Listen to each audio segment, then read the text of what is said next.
et bienvenue à Strasbourg, la capitale du bretzel et de la choucroute, mais pas que. Strasbourg, c'est surtout un centre du monde de l'imaginaire avec de nombreux festivals de la culture de l'imaginaire, de la culture geek et pop. Vous avez dû voir notre reportage sur le Fofotos, le festival du film fantastique qui a lieu au mois de septembre. Et cette fois-ci, je suis donc au festival Japan Addict Z2, puisque c'est la deuxième année qu'ils sont au Zénith de Strasbourg. Un très beau et très grand salon qui a pris beaucoup d'ampleur et qui devient donc un des plus grands salons sur la culture japonisante et pop.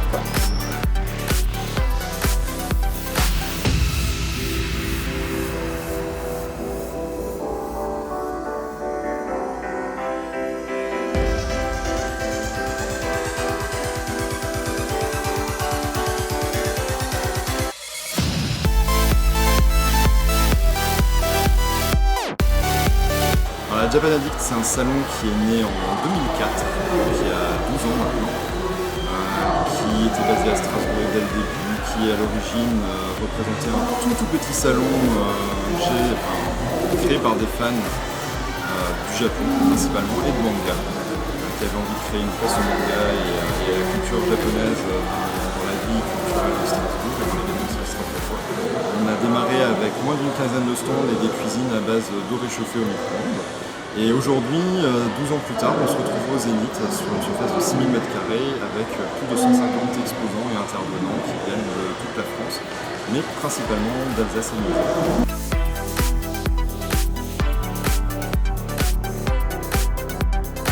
Cette année, on a eu la volonté de proposer un espace à part entière dédié au Japon traditionnel, avec une matsuri qui est une kermesse japonaise typique comme ils en organisent en été, et des démonstrations d'arts martiaux, de shinisen qui correspondent, c'est plus ou moins un lutte japonais, et un ensemble d'animations et de démonstrations qui tournent autour de la culture japonaise et des arts japonais.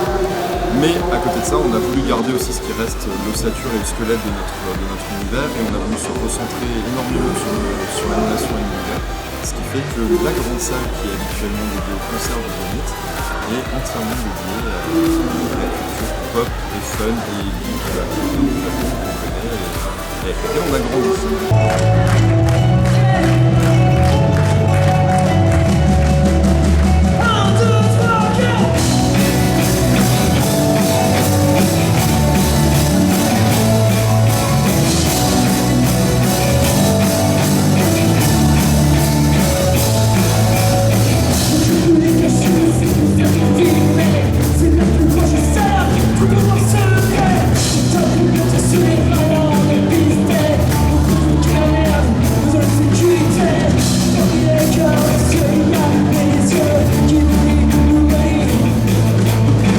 Il n'y a pas uniquement que le Japon, il y a aussi un petit peu, ça dépasse, il y a aussi un peu de médiéval fantastique, un peu de steampunk, il y a du jeu de rôle, les jeux de société.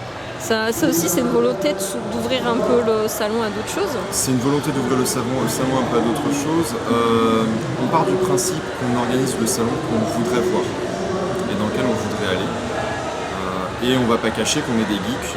On a grandi avec Dorothée, mais on a grandi avec Star Wars, avec Star Trek, avec Stargate pour certains, qui sont nés plus tard.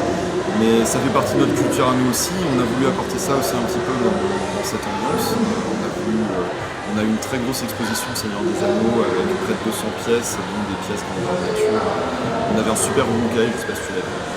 Voilà, par exemple. Et on avait envie d'apporter ça un petit peu aussi sur notre salon et de proposer une ouverture, un petit peu voir si ça pouvait tenter et intéresser notre public, de leur montrer d'autres horizons et de leur montrer aussi ce que nous on aime et ce qu'on veut voir.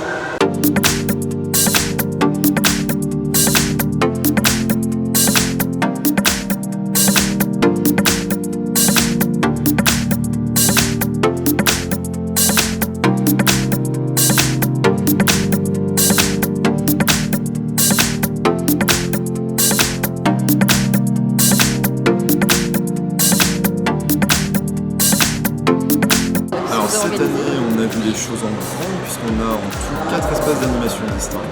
On a une scène au centre du hall, une très grande scène au centre de la salle de concert.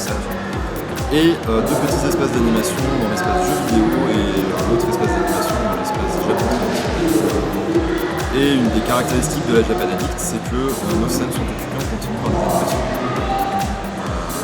Des karaokés, des quiz, des blind tests, des initiations à l'Ikebana ou au Shinsen, des démonstrations d'arts martiaux, des tournois de jeux vidéo, et naturellement, comme dans quasiment toutes les conventions de ce genre, l'attraction phare sur la scène, c'est le concours cosplay, solo le samedi et en groupe pour le dimanche.